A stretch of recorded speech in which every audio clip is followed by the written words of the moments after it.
Hola chicos, ¿qué tal? Bienvenidos a un nuevo video tutorial en el curso de Historia. Recuerda que estamos trabajando el ordenamiento, la secuencia de los temas en base a tu módulo, el cual debes ir desarrollando conforme avancemos los temas. Muy bien, el tema número 6 es expansión occidental hasta el proceso de la conquista del Tahuantinsuyo. En el video de la semana anterior te había explicado el contexto, los países que inician todo este proceso de expansión, las características y los factores, y también te expliqué el proyecto de Portugal. En esta oportunidad vamos a explicar en qué consistió el proyecto español, que también se dio en el siglo XV tras la consolidación del Estado español como tal. Esto ya que en el siglo XV España estaba dividido en diversos reinos, reino de Castilla, reino de Aragón, reino de León, reino de Granada, etc. Pero se da la unificación de los territorios después del matrimonio entre Isabel de Castilla y Fernando de Aragón, los llamados reyes católicos. Y a partir de entonces se inicia una política de Estado para la búsqueda de rutas comerciales, territorios, fuentes de riquezas, etc. ¿En qué consistió el proyecto español? En llegar al oriente, pero por el oeste, cruzando el océano Atlántico. Los portugueses, ¿te acuerdas?, eran bordeando las costas del África. Los españoles quisieron llegar al Asia, pero cruzando el océano Atlántico, defendiendo la circunferencia de la Tierra. Y esto lo entendemos primero. El líder de este proyecto fue don Cristóbal Colón, quien defendía que la Tierra era redonda, basándose en documentos, ¿no? en hechos de los griegos, en los viajes de Marco Polo, ¿no? de todas las riquezas que añoraban allá en Asia. Y él defiende que la Tierra es redonda y que es posible darle la vuelta por el oeste y llegar al Asia. Él se presentó inicialmente a Portugal, a Inglaterra, pero su proyecto es rechazado hasta que hay unas personas ahí por insistencia, por recomendación de personas allegadas a los reyes católicos, él se presenta ante ellos y finalmente le aprueban su proyecto. ¿Quiénes son estos reyes católicos? Isabel de Castilla y Fernando de Aragón, suscribiendo el documento de la capitulación de Santa Fe que autoriza su proyecto el 17 de abril de 1492. Es así que, autorizado el proyecto de Colón, él prepara, ¿no? Hace todos los preparativos, los tripulantes, los productos, ¿no? Para sus viajes, para su travesía, y emprende un primer viaje saliendo de Puerto de Palos el 3 de agosto de 1492, a bordo de 3 embarcaciones, la Niña, la Pinta y la Santa María. La Niña, capitaneada por don Vicente Yáñez, la Pinta, capitaneada por don Martín Alonso Pinzón, y la Santa María, capitaneada por el propio Cristóbal Colón. Ahora, la Niña y la Pinta eran carabelas, la Santa María era una nao, una embarcación más grande. Saliendo de Puerto de Palos, hicieron una parada en las Islas Canarias, ya que hubo un desperfeccionamiento del timón de la Santa María, ¿no? Lo arreglaron y bueno. Luego continuaron su viaje y tras 3 meses de travesía por el océano, en la cual Colón tuvo que enfrentar o hacer frente, ¿no?, a sublevaciones de sus tripulantes que se desesperaban porque se acababan las provisiones, no había noticias de llegar a tierra. Finalmente, al amanecer del 12 de octubre de 1492, el vigía, don Rodrigo Bermejo de Triana, divisó tierra y, emocionado, gritó: ¡Tierra, tierra! Y desembarcaron finalmente en la isla de Guanajaní, que posteriormente la bautizan como San Salvador. Guanajaní es el conjunto de islas de Guaitín o de las Bahamas, como podemos conocer en la actualidad. Exploraron otros territorios y llegaron a Cuba, que le pusieron por nombre La Juana, y Haití, o en todo caso la isla La Española, que comprende Haití y República Dominicana. Y aquí, cuando llegaron a La Española, que es el país de Haití, en todo caso, la Santa María encalló con una roca y con los restos de ella se construyó el primer asentamiento español en América, el Fuerte Navidad, justo en esas fechas de celebración católica, ¿no?, la Navidad. Y dejó ahí a unos tripulantes y se regresó a España con las noticias. Estando allá, Él emprende ya su segundo viaje, ¿no? Saliendo de Cádiz el 25 de septiembre del 93. Recorre, cuando llega nuevamente acá a América, recorre Puerto Rico, que le pone por nombre San Juan, Jamaica, que le pone por nombre Santiago, y cuando va a la Española, cuando llegó a la Española, encontró el asentamiento con los tripulantes que había dejado todo hecho un caos, ¿no? Había habido un enfrentamiento, todos los españoles muertos. Bueno, pero funda la primera ciudad española en el Perú, llamado La Isabela. La Isabela, en honor a la reina.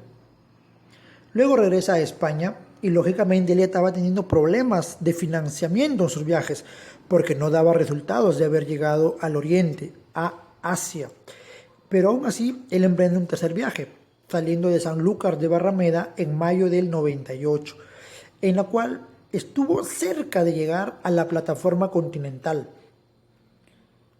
Exploró la isla Trinidad y la desembocadura del río Orinoco, muy próximo a Venezuela, muy próximo a Venezuela. Pero Cristóbal Colón estaba teniendo problemas, se ponía en duda su lealtad a la corona. Y entonces así, no por mentiras, por injurias, es enviado don Francisco de Bobadilla para que lo aprecie a él y a su hermano Bartolomé y los envía a España. Pero él, por su cercanía con los reyes católicos, es dejado en libertad y con todos los problemas de financiamiento, emprende un cuarto y último viaje, pero en la cual se le prohíbe desembarcar en cuanto territorio ya sea conocido, o en todo caso él ya había descubierto. Y es así que él decide aventarse más al oeste y llegó a Centroamérica, a la plataforma continental, lo que es Honduras, El Salvador, Guatemala, ¿no? Costa Rica, etc. Finalmente Cristóbal Colón muere en 1506 sin saber él que había descubierto un nuevo continente, y don Américo Vespucio, un navegante que explora y empieza a divulgar mediante dibujos en sus mapas, cartas, poniéndole por nombre, se divulgan como tierras de América, se quedó por nombre América en honor a él y no a Cristóbal Colón, que fue el descubridor, aunque él murió sin saberlo. Pero como Cristóbal Colón no logró completar el proyecto de llegar al oriente por el oeste, la corona española financia el viaje de circunnavegación, o conocido el viaje de la vuelta al mundo, entre 1519 y 1522. Da la autorización el rey Carlos I, mediante documento de la capitulación de Valladolid el 22 de marzo de 1518, liderado por don Hernando de Magallanes. A él se le autorizó y él exploró, inició su viaje de la vuelta al mundo. Él llegó a darle la vuelta a América por la parte sur, todo lo que es Argentina y Chile, lo que actualmente se conoce como el Estrecho de Magallanes, que es aquel punto que conecta las aguas del Atlántico con el Pacífico. Pero Magallanes es muerto, es asesinado en un enfrentamiento con pueblos locales en las islas de Filipinas, y quien completa el proyecto o el viaje es don Sebastián Elcano en 1522. ¿Cuál era la finalidad? Cruzar el Atlántico, dar la vuelta al mundo, completar el proyecto de Cristóbal Colón, el cual sí lo lograron. Lo completó don Sebastián Elcano 3 años después, en 1522. Pero España y Portugal van a tener problemas sobre los territorios, ¿no? Digamos, entender qué espacios son de España, qué espacios son de Portugal. Estos problemas se solucionan con la firma de tratados. Y así tenemos, bueno, para solucionar problemas de territorios se suscriben los famosos tratados. El más importante es el que se conoce como el reparto del mundo, que tuvo su antecedente en el Tratado de Alcacobas, que también fue reformulado por el Papa Alejandro VI en 1493, estableciendo que el límite era 100 leguas de Islas Azores y Cabo Verde. En la siguiente diapositiva te voy a ir explicando cómo era esta división. El documento, en todo caso, el tratado que puso fin a esta disputa, conocido como el reparto del mundo o del Nuevo Mundo, es el de Tratado de Tordesillas, suscrito el 7 de junio de 1494, la cual establecía una división de los territorios contando 370 leguas desde el punto Cabo Verde de África al oeste. quedando de la siguiente manera. El Tratado de Recovas suscribía que de las Islas Canarias, que está ahí adjunto en la imagen, hacia el norte iban a ser para España los territorios y para el sur para Portugal, pero eso lógicamente perjudicaba a España. Nos piden la intervención del Papa Alejandro VI. Él, con su arbitraje, establece lo de las 100 leguas, pero vemos que igual España, bueno, Portugal no está tan contento, ¿no? Porque él se había establecido en Portugal, en el Brasil, perdón. Entonces miren ese problema. Finalmente se suscribe el Tratado de Tordesillas, estableciendo que la navegación por el Océano Atlántico, por el África y el Brasil era para Portugal, mientras que América y la navegación en el Océano Pacífico para España. Y de esa manera quedó dividida el reparto del mundo. Repito, desde el punto Cabo Verde, África, 370 leguas al oeste, y ahí se trazó esa línea divisoria. Luego tenemos que ya una vez establecido ello, los territorios, ¿no?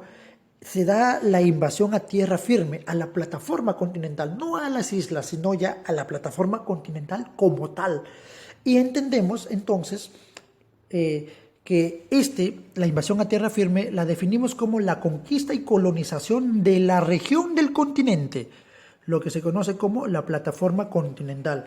Y es así que fundan el primer asentamiento en América, San Sebastián y Acla, ¿no? Los primeros asentamientos, repito, en la plataforma continental. El primer asentamiento español en América fue el Fuerte Navidad. La primera ciudad española en América fue la Isabela. América englobando islas. Acá estamos hablando solo ya de la plataforma continental. Y el primer asentamiento fue San Sebastián y Acla. Pero también se da la autorización para que se creen las primeras gobernaciones para el control, ¿no?, político, administrativo de estas tierras. Se crea la gobernación de Castilla de Oro para Diego de Nicuesa y Nueva Andalucía para Alonso de Ojeda, suscrito en todo caso o avalado por el rey Fernando de Aragón con la capitulación de Burgos en 1508.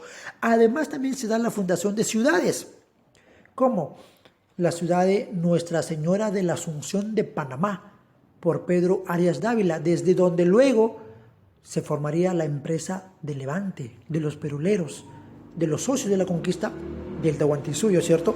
También se fundó la primera ciudad española en la plataforma continental, como es Santa María la Antigua Darién, que se ubica en Colombia. Y aquí, en esa imagen, podemos identificar Castilla de Oro, que abarca, o primero, Nueva Andalucía, que abarca los países de Venezuela y Colombia, y Castilla de Oro, que abarca los países de Panamá, Costa Rica, principalmente.